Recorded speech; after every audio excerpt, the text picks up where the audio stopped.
Bonjour à Bonjour à tous. tous. Il y a quelques personnes qui sont donc déjà dans la, dans la salle, si on peut dire, hein, même si c'est une salle virtuelle. Donc il y a un paquet de personnes, hein, Amélie, Rory, Amine. Bonjour, Scaron. Je ne connais pas le prénom. J'imagine Émilie, Estelle. Donc Elena, Frédéric. Ah, nous avons Mathieu Almeida, hein, un confrère. Hein. Bonjour Mathieu. Nous avons Valérie Busutil, bonjour. Nous allons attendre encore quelques instants pour démarrer et attendre les derniers retardataires qui doivent certainement. Bonjour Shirley, Oliva. Bonjour Cool Sportier Stéphanie. Voilà, ça c'est un grand pseudo. Mais c'est pas son Donc, pseudo, c'est son vrai prénom, je les connais. Je les connais au moins de vue. d'accord. Bah, Et certainement, effectivement, tu vas avoir ouais, des collègues ou des gens qui te suivent. voilà. Ouais, bon, bonjour à tout Danone, hein. Bonjour à nos amis de Danone. Donc effectivement, bonjour Mathieu, mais je crois que non, c'est pas parlé aujourd'hui. Euh, Mathieu. donc le séminaire, le webinaire aujourd'hui, par rapport aux précédentes versions, pour ceux qui ont été là, va être un peu plus technique. Hein. On va beaucoup parler d'analyse de données métagénomiques. Donc c'est vrai que par rapport au premier webinaire, bonjour Amélie et Rory, ceux qui veulent avoir une information compréhensible pour le commun des mortels, si j'ai envie de dire, voilà, ce sera peut-être un peu plus difficile. Euh, Par contre, pour les spécialistes, les bioinformaticiens et autres geeks de ce genre, je pense qu'ils trouveront chaussures à leurs pieds. Voilà, je voulais un petit peu faire ce petit warning. Hein. Je l'avais mis à un moment donné dans mes nombreux mails de relance, mais voilà. Ah, Portier Stéphanie n'entend rien. Est-ce qu'elle est la seule? Tu m'entends, toi, Florian? Moi j'ai un retour, ouais, tout va bien. Ouais, Florian m'entend. Très bien. Chalabi nous entend aussi. Autrive, très bien. Donc oui, visiblement, tu es la seule. Désolé. Peut-être essayer de ressortir de l'application et de re-rentrer. Je Ouais, ouais. m'excuse. Voilà. Moi, je suis en télétravail. Florian aussi. Donc, nous sommes divisés. Hein. Essayez éventuellement un autre navigateur. Je sais qu'il y a Voilà. des demandes d'autorisation quand on se connecte, donc bien cocher autoriser, autoriser un peu partout. Voilà. Après je pense que c'est que pour les gens qui retransmettent du son et de l'image, donc pour les spectateurs, normalement il y a pas besoin. Ouais. Bon. Voilà. Alors, on va commencer sans plus attendre. Donc, bienvenue à tous. Je suis Alexandre Cavezza, le directeur donc de ce qu'on appelle le démonstrateur préindustriel Métagénopolis, qui est un objet qui a été financé par le Grand Emprunt, dont le but est vraiment de valoriser la connaissance du microbiote chez l'homme et l'animal, et en particulier intestinal, pour des applications santé et des applications en alimentation, nutrition. Donc, pour ceux qui nous suivent un petit peu, vous retrouverez sur notre site web mgps.eu, à la rubrique blog média, vous retrouverez les webinaires que nous avons déjà effectués, plus quelques extras avec notre super expert Joël Doré, par exemple. Mais vous retrouverez au moins les quatre, enfin, avec celui-ci, ça fera quatre, mais il y en a déjà eu trois au préalable. Donc, il y en a eu un premier qui était très général où je me suis moi-même collé à l'exercice pour expliquer un petit peu pourquoi étudier le microbiote, en quoi c'est important, relier ça effectivement à des enjeux de santé publique. Ensuite, le deuxième webinaire a été effectué par notre très célèbre Mathieu Almeida sur justement la métagénomique comme technique d'analyse du microbiote. Le troisième, par un autre grand expert de notre infrastructure, qui est Joël Doré, qui nous a parlé donc du lien entre j'allais dire maladie neurodégénérative, mais ça inclut l'autisme et c'est pas forcément une maladie, donc trouble, on va dire neurologique relié au microbiote. Et là, nous avons Florian Plaza-Onat, qui est euh, un cadre chez nous dans le traitement des données métagénomiques. et qui s'est prêté à l'exercice d'aller encore plus loin dans le détail de ce qu'on fait dans la métagénomique, l'analyse métagénomique dite shotgun. Et il va vous expliquer qu'est-ce que ça veut dire et en quoi ça se compare à d'autres technologies et pourquoi chez nous à Métagénopolis, nous faisons ce type d'analyse. Voilà, Florian, je te laisse la parole. Je vais te couper, comme je te l'ai dit en intro, lorsqu'il y aura des questions dans le chat. Donc, n'hésitez pas, pour ceux qui sont derrière l'écran, à poser vos questions pendant l'exposé et j'interromprai de temps à autre Florian pour qu'il puisse vous répondre, on va dire, en live. Voilà. À toi, Florian. Et donc bonjour à tous, je me représente, donc Florian Plaza-Ognaté, je suis ingénieur bioinformaticien à Métagénopolis. Donc aujourd'hui, je vais vous parler des traitements des données métagénomiques Shotgun. Donc je vais rappeler brièvement ce qu'est la technologie et des différents choix qu'on a fait pour traiter ces données et les analyser. Je vais juste rapidement donner quelques éléments de contexte pour rappeler ce qu'est le microbiote intestinal. Donc, comme vous le savez, notre intestin abrite une communauté microbienne complexe qu'on appelle le microbiote intestinal. Elle est composée majoritairement de bactéries, mais aussi d'archées, d'eucaryotes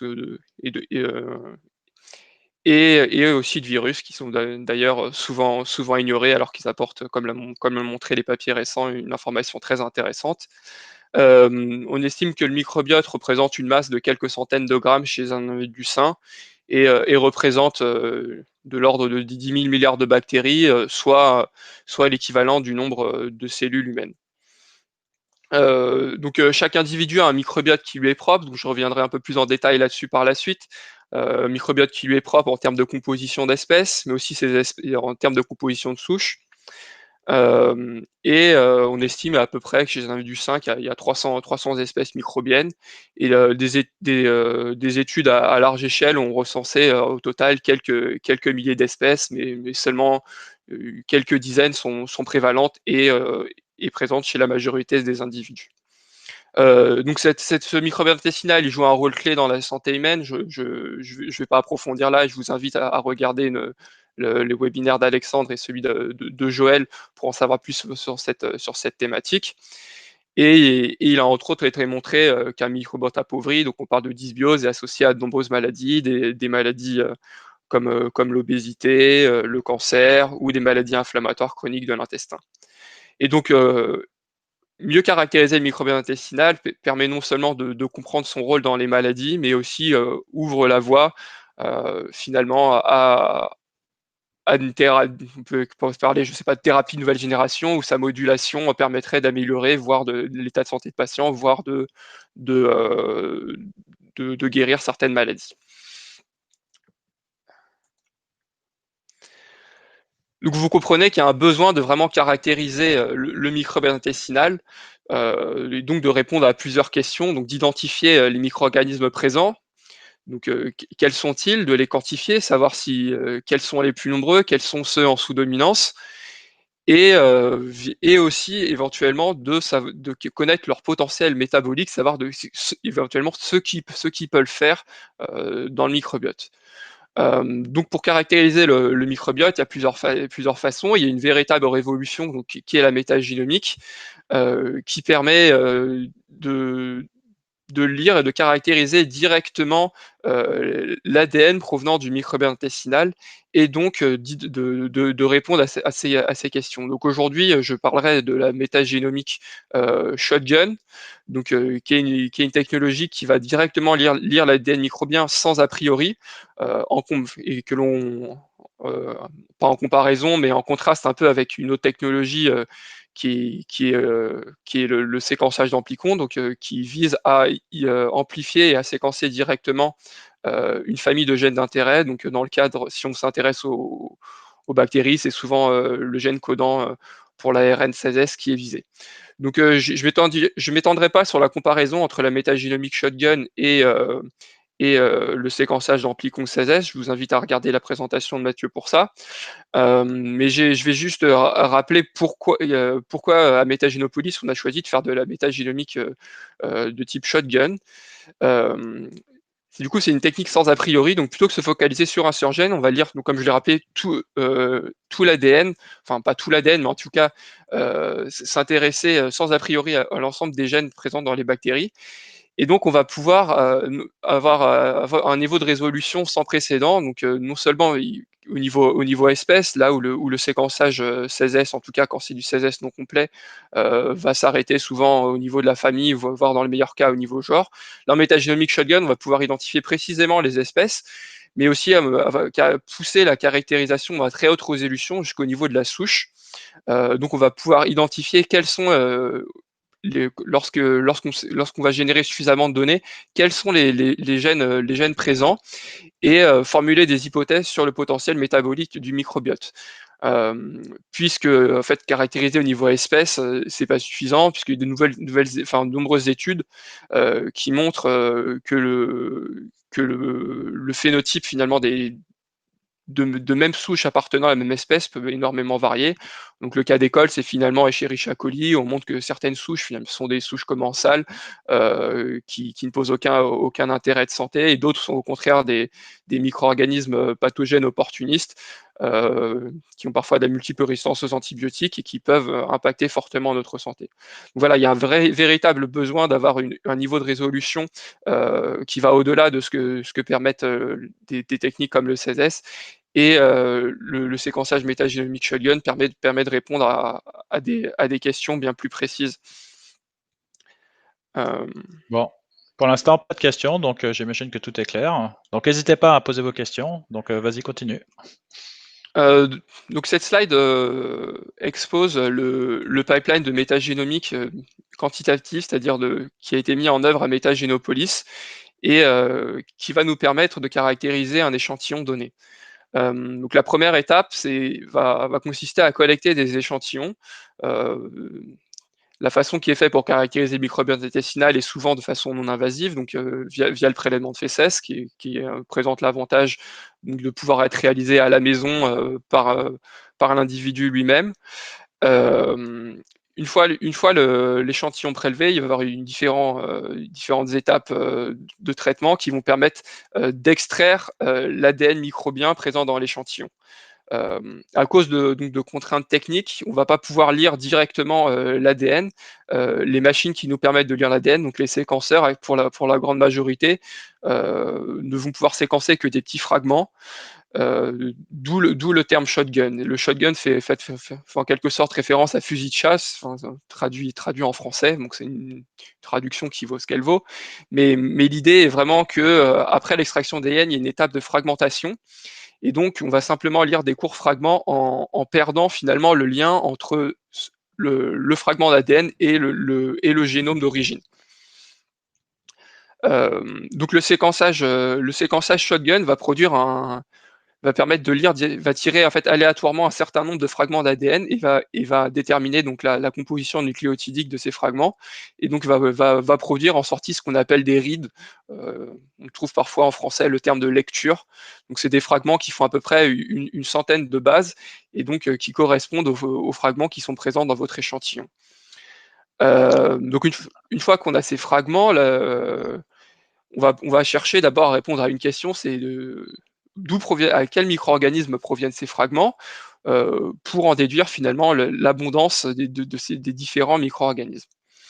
Alors Florian, je vais t'arrêter un petit peu là parce qu'il y a quelques questions qui commencent à arriver. Donc on nous demande si on utilise toujours le protocole du projet IHMS, protocole Costea et Al de 2017.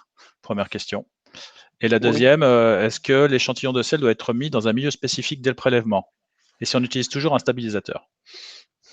Alors, donc concernant les protocoles IHMS, donc c'est pour International Microbiome Standard, donc c'est des protocoles qui ont été définis par un consortium international, et l'INRAE était coordinateur du projet, et qui visait à proposer des protocoles standardisés et validés pour les différentes étapes wet lab, c'est-à-dire la collecte des échantillons, leur stockage, leur traitement et l'extraction de l'ADN. Donc dans ce cadre de projet, ont été proposés des protocoles optimisés pour le traitement d'échantillons de selles humaines, Et ce sont ces protocoles-là qui sont mis en œuvre à Metagenopolis, sachant que nous avons mis en œuvre toute une étape de semi-automatisation des différents traitements.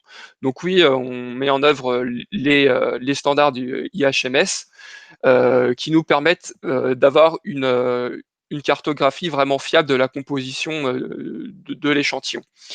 Ce sont des étapes vraiment cruciales, en fait, tout ce qui est collecte, extraction et traitement des échantillons, parce que des protocoles non adaptés vont amener à finalement changer en quelque sorte la composition de l'échantillon. Vous pouvez imaginer que donc, le microbiome intestinal est essentiellement composé de micro-organismes anaérobies. Donc dès lors que la selle va être émise, les micro-organismes vont être en contact avec le dioxygène. Certains micro-organismes sont extrêmement sensibles au dioxygène, donc vont mourir. D'autres, au contraire, vont être tolérants, vont profiter de ces conditions pour grandir. Et donc, il se trouve bien évidemment que la composition de l'échantillon va être altérée si on laisse trop longtemps l'échantillon à l'air libre. Donc oui, une des solutions pour pallier à ça, c'est d'utiliser un stabilisateur, donc une solution tampon que vous en connaissez sûrement de nombreuses. Il y en a plusieurs qui ont été proposées. Une solution commerciale, je crois, qui est commercialisée par Zimo, qui est DNA RNA Shield. Il y a aussi le RNA Letter qui est proposé pour ça.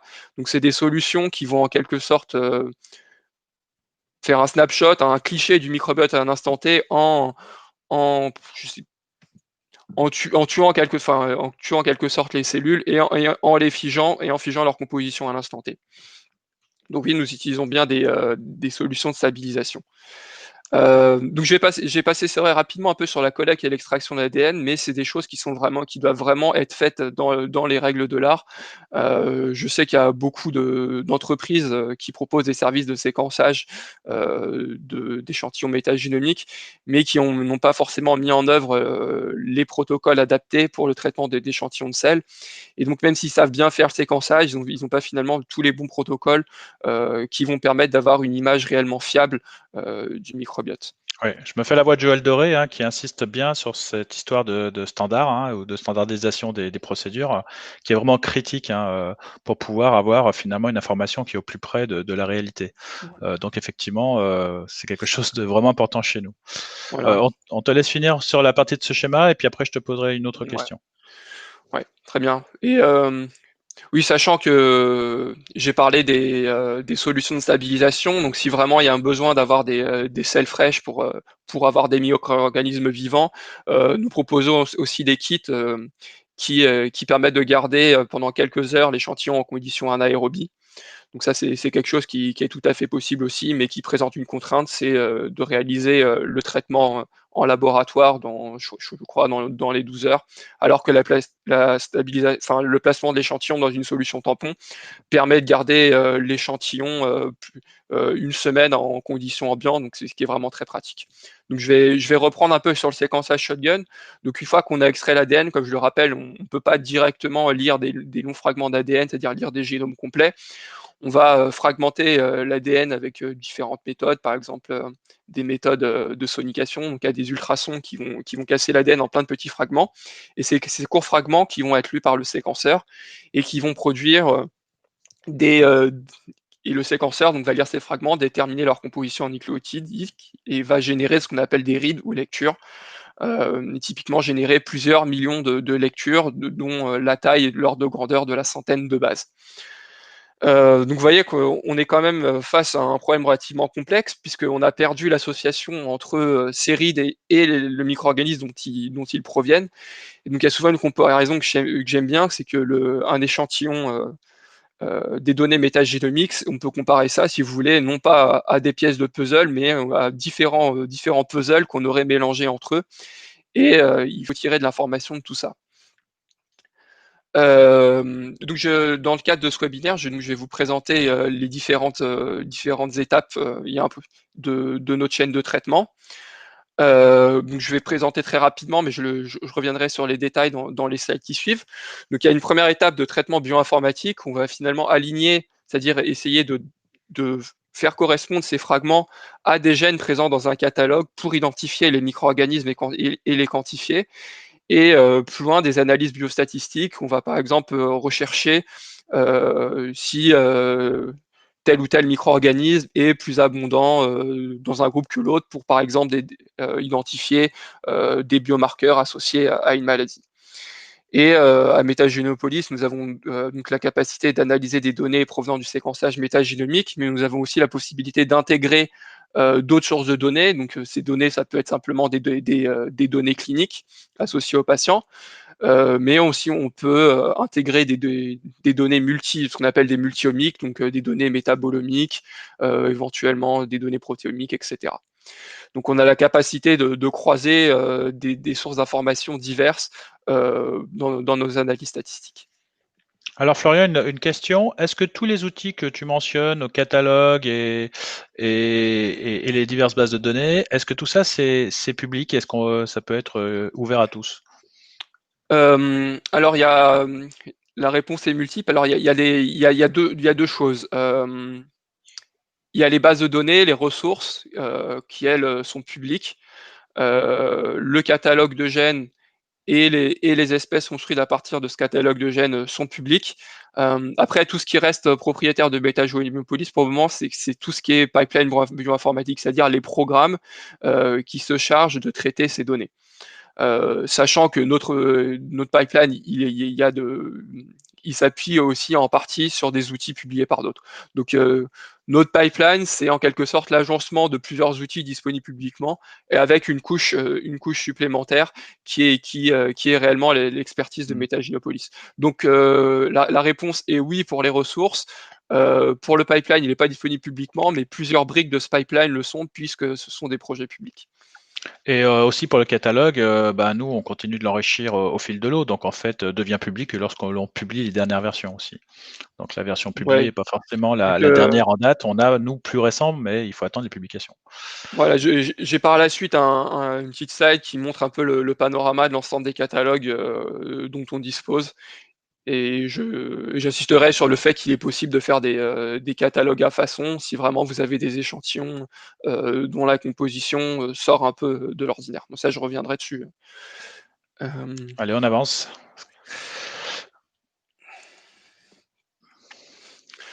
Oui, donc je vais commencer donc à faire un focus donc tout ce qui est sur les traitements bioinformatiques.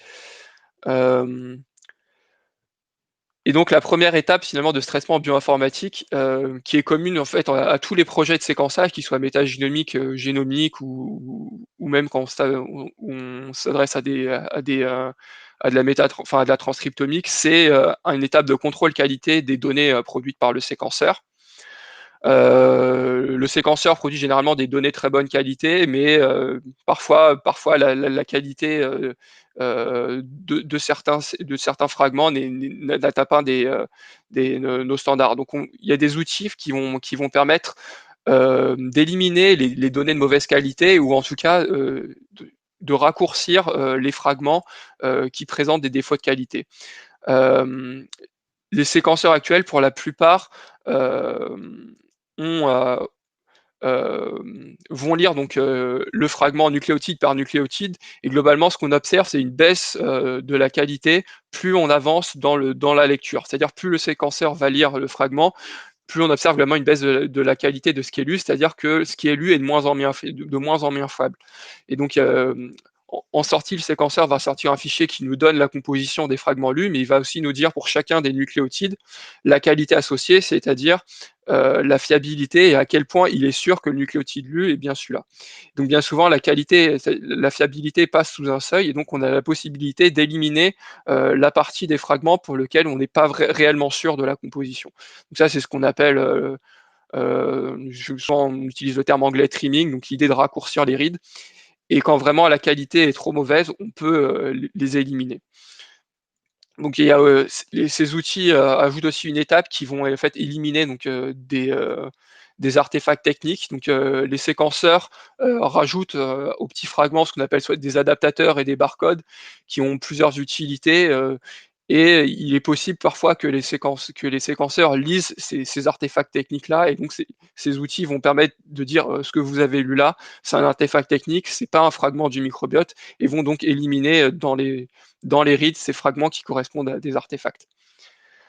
Donc ça, comme je l'ai dit, c'est des choses qui sont communes à tous les projets de séquençage. Et là, j'ai passé un peu à la spécificité des projets de métagénomique. Donc, dans le cas des projets où on s'intéresse au microbiote intestinal, il se trouve que dans les fesses, il y a des cellules humaines. Et donc, quand on va procéder à un séquençage métagénomique, il y a une partie des données qui vont correspondre au génome de l'hôte. Dans le cas du microbiote intestinal, donc le génome humain. Et donc, on va utiliser des outils où on va simplement aligner donc, ces fragments sur le génome humain et éliminer les fragments qui proviennent du génome humain. Pourquoi on fait ça? Donc d'abord, il y a une raison légale, c'est qu'aujourd'hui, on n'est pas autorisé à faire des analyses sur des données génomiques, donc issues de l'humain. Et donc, nous sommes obligés d'éliminer ces données-là. Et en plus, ça peut avoir des biais, suivant les techniques qu'on utilise en amont, ça peut avoir des biais sur la quantification des espèces. Et justement, Florian, la proportion de séries d'humains par rapport bactériens, c'est quoi à peu près? Alors chez un individu sain, elle est très faible, elle est de l'ordre du pourcent, 1 ou 2%. Il peut arriver qu'elle soit plus élevée, en particulier chez des individus qui ont une très forte inflammation. On constate par exemple chez des gens qui ont la maladie Crohn un pourcentage qui peut être de 10-20%, parce que l'épithélium intestinal est très inflammé, et on peut retrouver beaucoup de cellules humaines, parfois sous forme de sang, directement dans les fesses. Donc dans la très grande majorité des cas, c'est faible, mais dans le cas de certaines pathologies, en particulier dans les maladies inflammatoires, cette proportion peut être élevée. Et en Alors, particulier, on montre qu'il y a une corrélation très forte entre la contamination humaine et l'inflammation. et là, c'est pour l'intestin, parce qu'à Métagénopolis, on explore aussi d'autres niches écologiques qui ne Voilà, sont pas forcément intestins. Donc la voilà, peau ou l'oral, la proportion est plus voilà. importante. En fait, oui, alors il y a quand on s'intéresse à d'autres écosystèmes, effectivement, la proportion peut être plus importante, et ce pour deux raisons. La première raison, c'est qu'il y a une méthode de prélèvement qui implique un frottement. Donc un frottement avec soit avec l'épithélium ou soit avec la peau. Par exemple, quand on va prélever le microbiote cutané, on va tendance à avoir frotté la peau, donc forcément à détacher des cellules cutanées. Quand on s'intéresse au microbiote oral, dans la salive, il y a en permanence des cellules qui proviennent de nos joues. Quand on va prélever directement sur la langue, on va frotter sur la langue, donc prélever des cellules humaines. Donc oui, la proportion de rides humains peut varier fortement d'un échantillon, d'un écosystème à l'autre. Donc, au final, il y a bien un effet écosystème et aussi un effet individu et état de l'individu. Donc la seule chose qu'on est habilité pour le moment à faire avec ces rides humains, c'est simplement de les quantifier. Et ça peut être finalement considéré comme une donnée clinique, puisqu'il a clairement été montré que la proportion d'ADN humain est corrélée avec l'inflammation.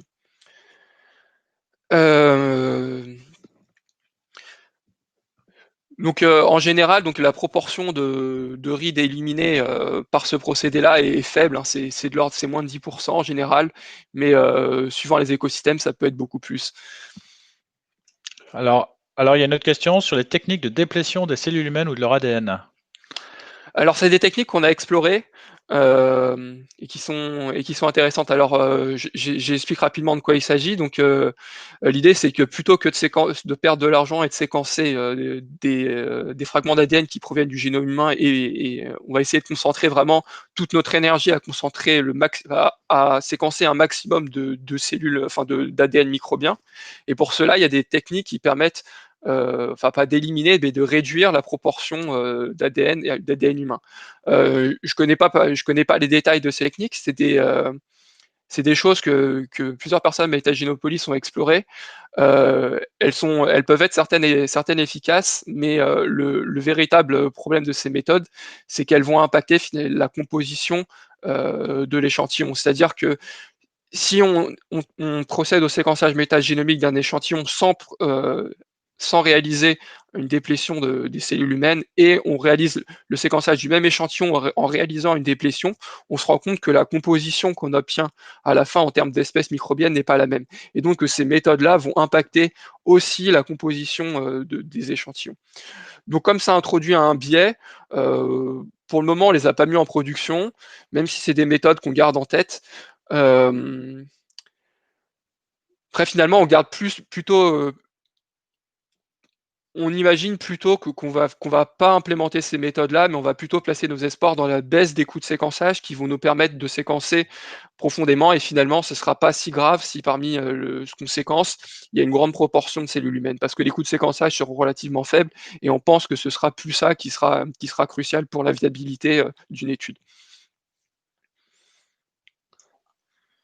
Très bien, avançons. Ouais, donc juste un petit statistique, donc à Metagenopolis, on a la possibilité de générer un nombre de reads variables suivant l'échantillon.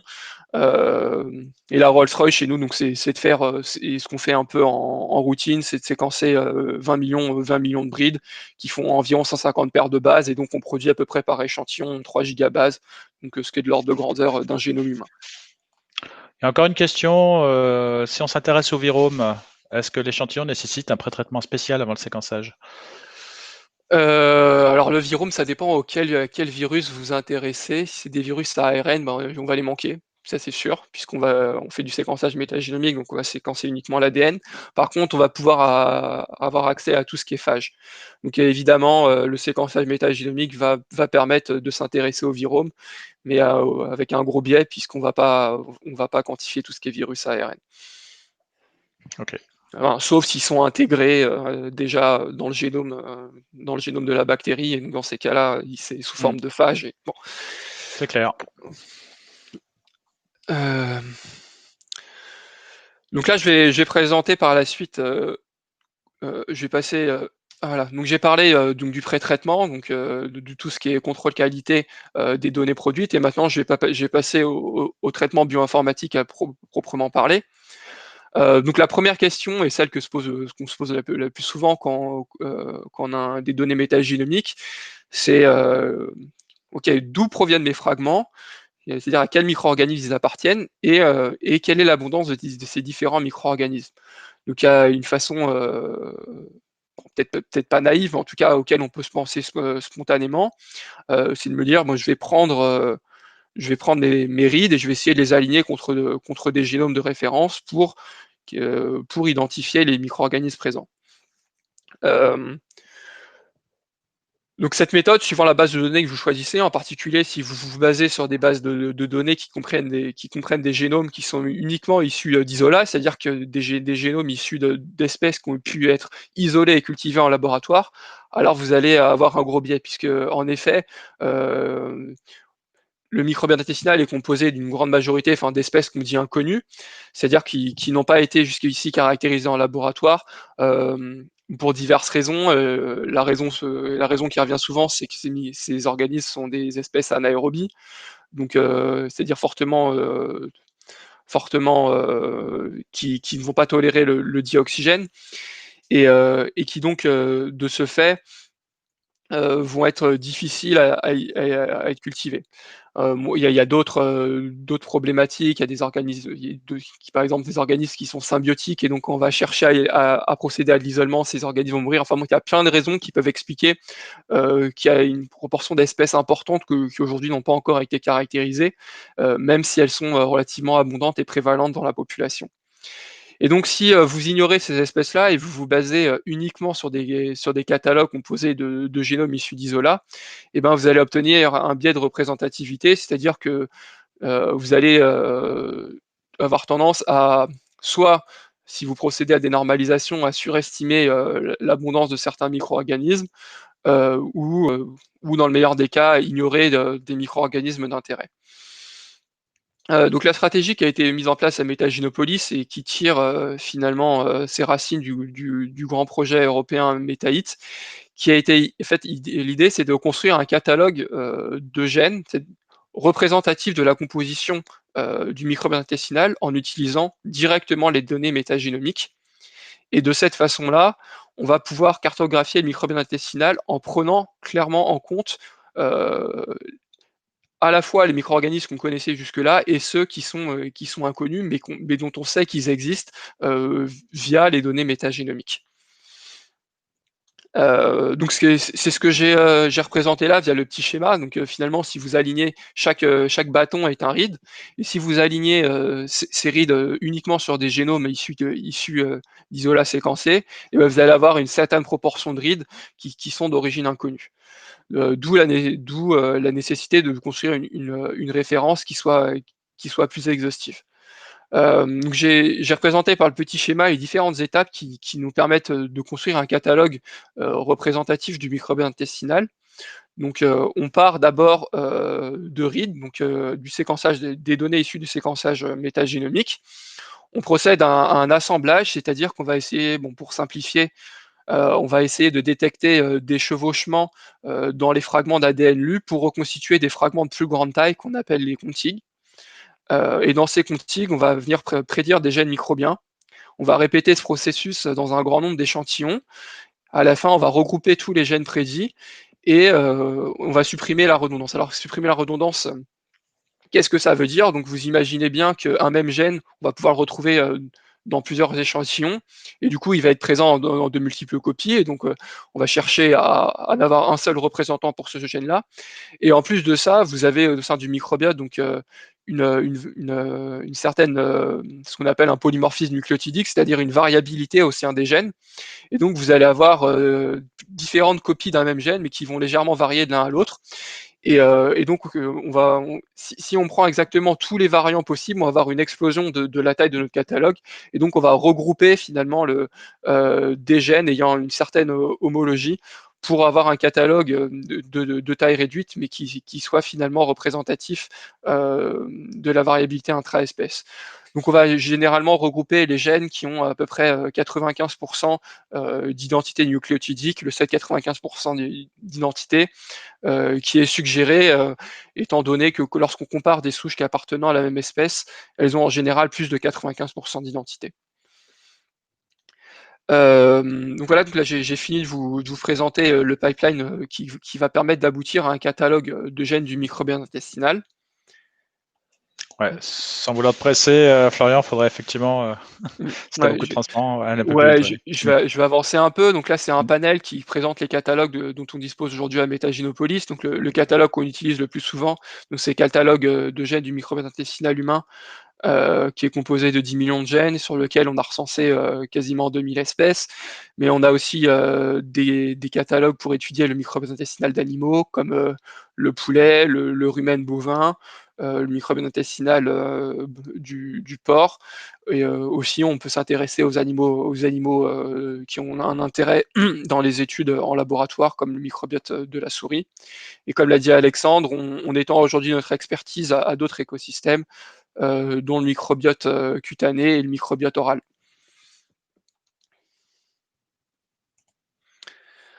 Là, c'est un Alors petit non, slide. attends, pardon Florian. Non, ils sont pas tous publiés. Certains sont encore en cours de finalisation. Donc la plupart Ouais. sont publiés, hein, Florian, mais pas tous encore. Voilà, la plupart la plupart sont publiés, certains sont en cours de finalisation et il y a des articles qui sont en cours. Voilà, donc l'objectif de Metagenopolis, c'est de publier la majorité d'entre eux, puisqu'on pense que c'est une ressource. On pense qu'on ne va pas se démarquer sur la ressource en elle-même, mais vraiment sur notre expertise, sur le traitement et l'analyse, donc sur notre expertise en bioinformatique, et que finalement, sans l'expertise, on ne fait pas grand-chose des ressources. Donc c'est pour ça que pour la majorité d'entre eux, on choisit de les publier.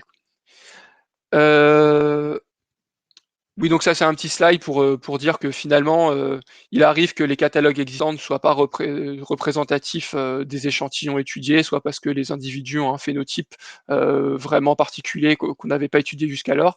Et donc on a possibilité de créer des catalogues à façon, en incluant à la fois des données publiques, mais aussi en incluant des données vos propres données privées, pour avoir un catalogue qui soit vraiment représentatif de votre étude.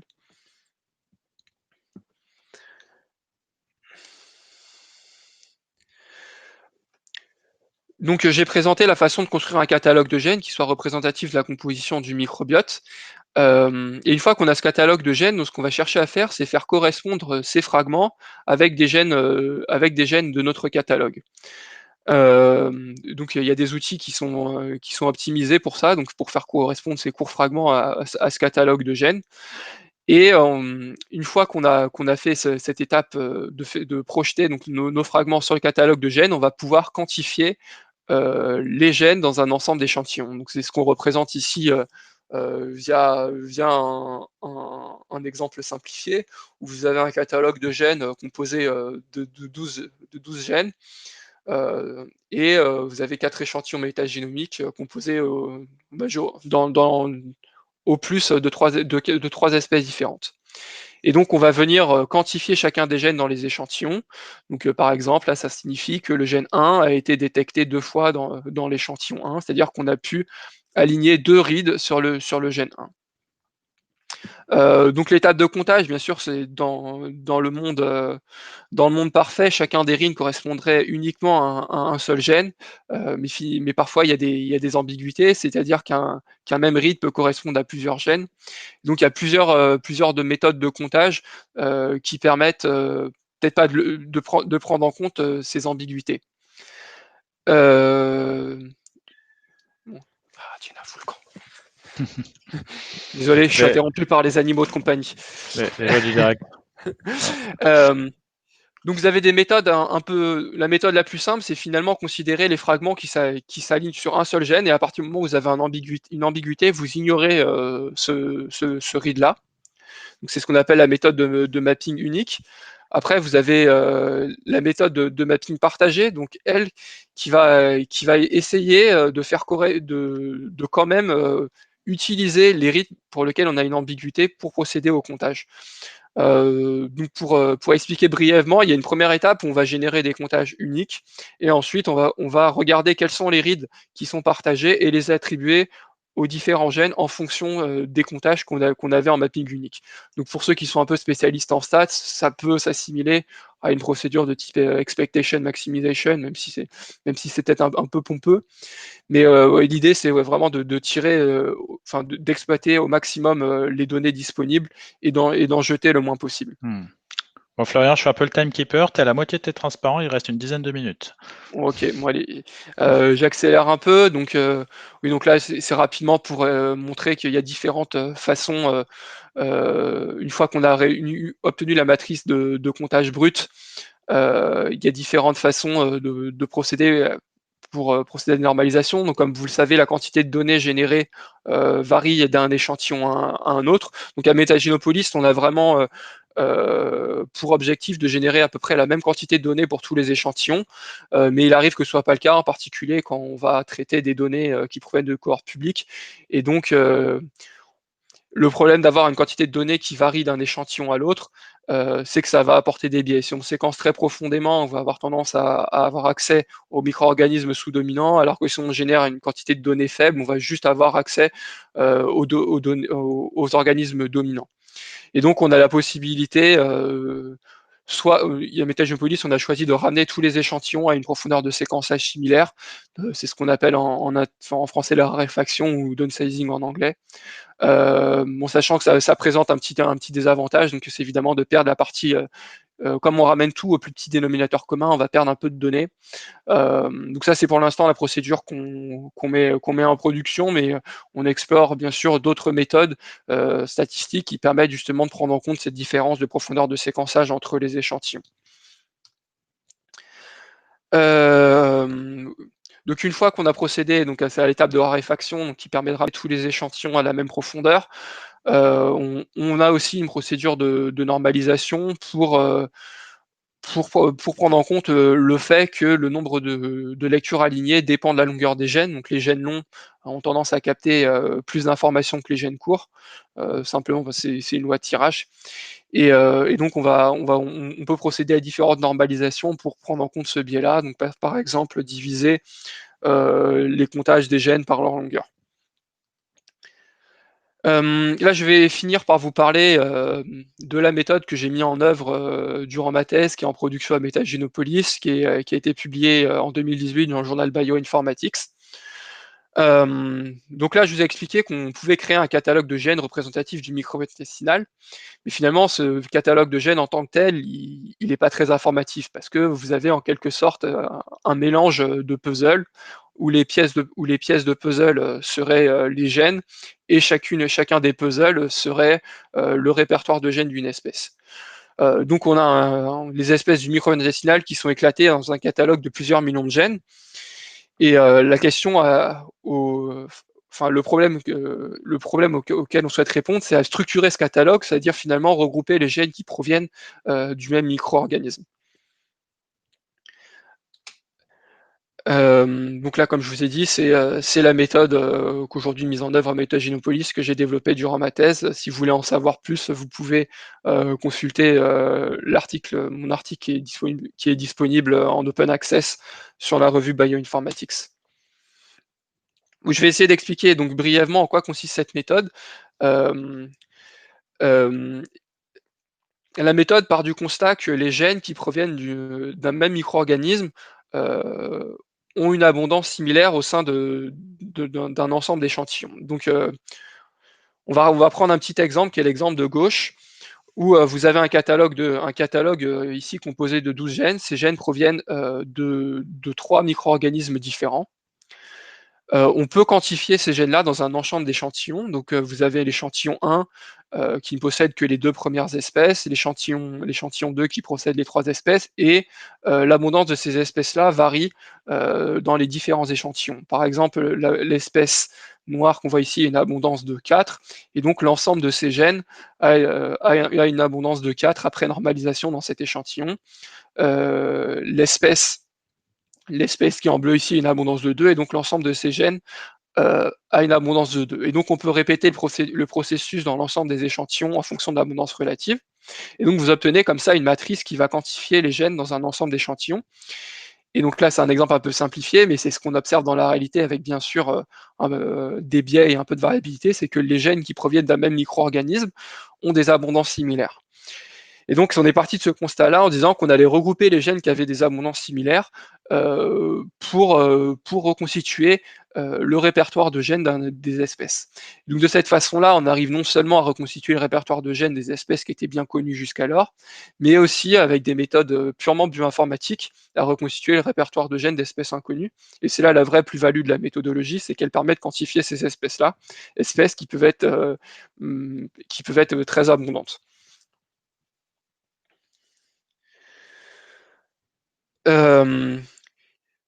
Donc cette méthode-là va permettre, comme je l'ai dit, de quantifier avec précision les différentes espèces présentes, mais elle va aussi permettre d'aller plus loin. Donc, comme je l'ai dit au tout début, donc chaque individu a un microbiote qui lui est propre, c'est-à-dire chaque individu, la composition du microbiote de chaque individu diffère de par les espèces dont il est porteur. Donc j'ai probablement des espèces que vous n'avez pas, on a probablement des espèces en commun, mais en plus de ça, les souches, c'est-à-dire de chacune des espèces, diffèrent de différentes façons.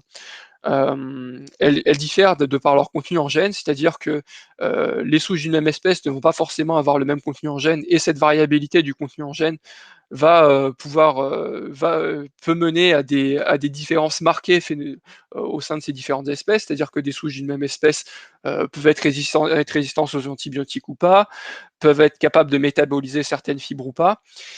Et donc il y a vraiment un besoin de pousser le niveau d'analyse au-delà du niveau espèce.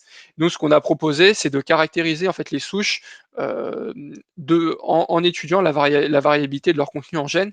Et ma méthode, elle permet non seulement d'aller capturer les gènes communs à toutes les souches d'une espèce, mais aussi d'accéder à la partie variable, donc à toute cette partie qui peut entraîner des changements majeurs dans le phénotype de ces micro-organismes. Florian, en une minute, une question. Comment tu classerais deux gènes d'espèces différentes qui ont la même abondance dans un échantillon? Deux gènes qui ont la même abondance dans un échantillon.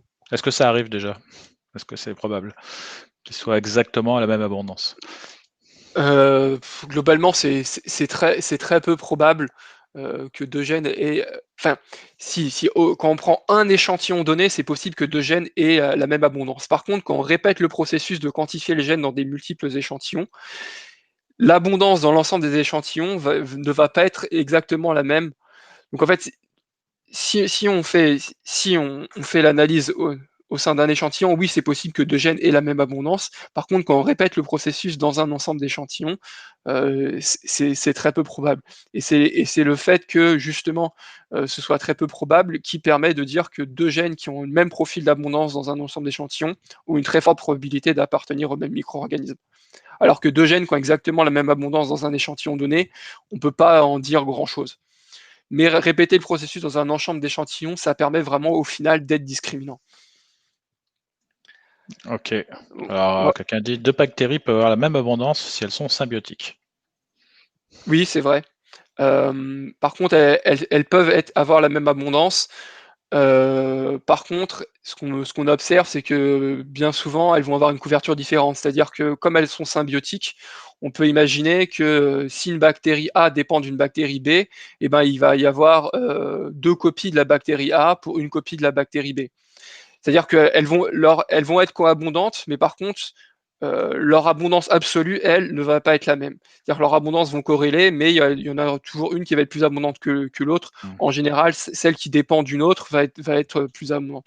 Mm. Donc c'est rare d'avoir les autres exactement à la même abondance, même si ça peut arriver dans des cas Ok. très particuliers. Ok, je vais encore faire la police. Hein. Il nous reste 5 minutes pour terminer. Ouais, Donc, ouais, voilà.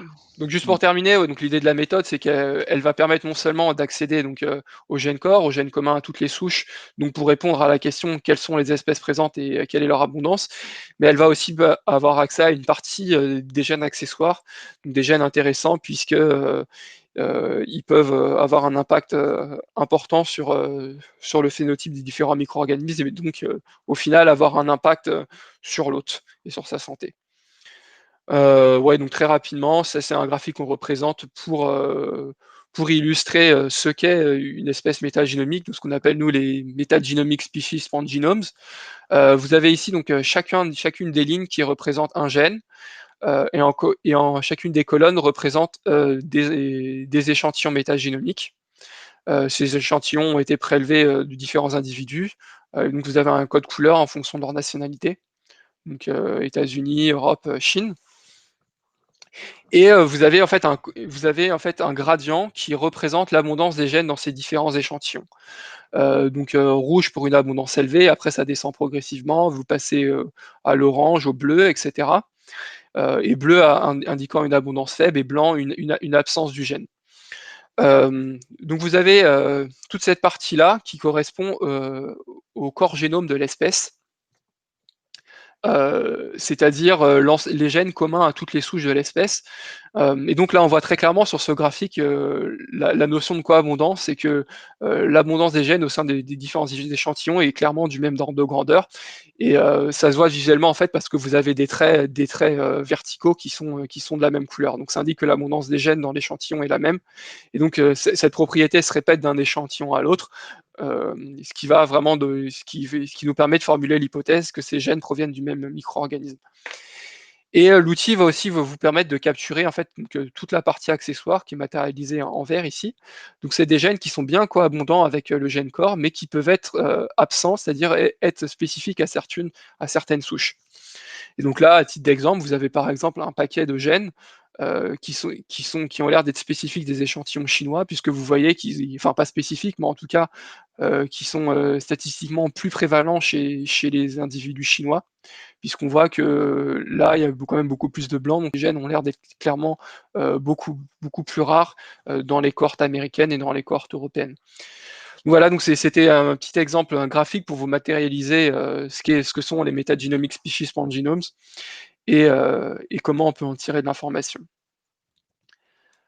Oui, donc pour terminer, je crois qu'Alexandre vous a déjà présenté Metagenopolis en introduction. Oui. Est-ce que Non, c'est tu bon, c'est m'arrêtes là? juste pour dire, voilà, c'est quand même quelque chose qui a été financé par le Grand Emprunt, hein, 19 millions d'euros en 2012. Et nous avons été reconduits en début d'année avec une enveloppe supplémentaire de quasiment 6 millions d'euros, notamment pour financer un très grand projet que nous avons sur l'analyse métagénomique, justement, de 100 000 Français, pour pouvoir bien comprendre finalement comment se caractérise ce microbiote. Et le transparent suivant, c'est quoi? Voilà, bah là c'est pour redire finalement au niveau clinique comment on utilise finalement cette analyse métagénomique quantitative, que ce soit pour identifier des biomarqueurs justement qui sont associés à des dysbioses. Ça me permet de définir des signatures spécifiques, hein, qui pourraient ensuite être utilisées comme outils pour les médecins, des outils de diagnostic ou de pronostic. On peut, avec nos partenaires, qu'ils soient industriels ou académiques, mais principalement industriels, évaluer l'impact de leurs produits, qu'ils soient des prébiotiques, des probiotiques ou des médicaments ou des aliments, parce qu'on travaille, comme je vous l'ai dit, avec des industries de la santé et aussi avec des industries de l'agroalimentaire. Donc là, ce qui est intéressant, c'est de voir l'impact de leurs produits justement sur le microbiote. Et enfin, une autre façon d'appliquer toute cette technologie, c'est vraiment d'essayer de stratifier les individus, hein, c'est-à-dire de savoir quels seraient par exemple les répondeurs ou les non-répondeurs à tel ou tel médicament, par exemple, ce qui peut être aussi très utile. Voilà comment on peut utiliser cette technologie, notamment pour des collaborations de recherche. Voilà. Et enfin, voilà, donc n'hésitez pas. On a été un peu rapide sur la fin parce que je voulais vraiment que Florian vous délivre tout ce qu'il avait envie de vous délivrer. Bien évidemment, comme on est allé rapidement, donc n'hésitez pas à visiter notre site mgps.eu. Vous y verrez l'ensemble de nos services. Si vous voulez avoir des informations aussi sur donc le French Code que je viens de vous parler très rapidement, il y a des informations, mais n'hésitez pas en tout état de cause de me contacter. Vous avez mon mail, le mail de Karine, qui est plus en relation donc au niveau des relations de partenariat, et bien évidemment Florian, dont je vous ai laissé dans le chat le mail si vous avez des questions, on va dire plus pointues et techniques sur notre pipeline. Ouais, n'hésitez pas Voilà. à me contacter, hein, j'adore parler technique. Écoute, comme il reste une minute, Florian, j'ai une question que j'ai chantée parce que j'avais peur. C'est toujours au niveau des catalogues. Et en fait, la question était, euh, en fait, pour les catalogues, pour le catalogue par exemple de l'adulte, en fait, on fusionne le catalogue original de Wen et Al avec le catalogue de Novo. Et en fait, est-ce que comme ça, on a une espèce de métacatalogue sur lequel on assigne tous les reads? Alors, est-ce qu'on assigne tous les reads ou pas? Alors, quand on traite des échantillons métagénomiques provenant du microbiote intestinal humain et qu'on va les aligner contre notre catalogue, en général, on a une très bonne représentativité. C'est-à-dire qu'on arrive à aligner de l'ordre de 80% des reads sur le catalogue, alors pourquoi pas 100%? C'est parce que vous avez bien sûr des régions intergéniques, des régions qui sont, on va dire, non codantes entre les gènes, et il y a des petits biais de mapping aux extrémités des gènes. Donc on a en général une très bonne représentativité, ce catalogue est en général très bien très représentatif des échantillons qu'on a étudiés. Par contre, dans certains cas, on peut observer un petit défaut de mapping, c'est-à-dire que le nombre de reads alignés est un peu inférieur à ce qui est attendu. Ça peut avoir plusieurs raisons, soit parce qu'on a des échantillons qui ont un phénotype un peu particulier. Par exemple, si on aligne les rides provenant du métagénome de chasseurs-cueilleurs de Tanzanie, bah, clairement, on ne va pas être très représentatif. Et donc, on a la possibilité de faire ce qu'on appelle un catalogue augmenté, c'est-à-dire d'ajouter les gènes qui proviennent de votre cohorte, qui a un profil un peu particulier à notre catalogue, pour ensuite garantir une analyse qui soit la plus précise et la moins biaisée possible par le fait qu'il y ait des espèces et des souches inconnues dans les échantillons. Ok, merci beaucoup Florian.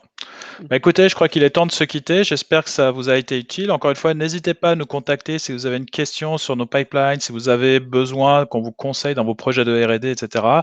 Voilà, on est là pour ça. Et je vous dis à bientôt pour le prochain webinaire.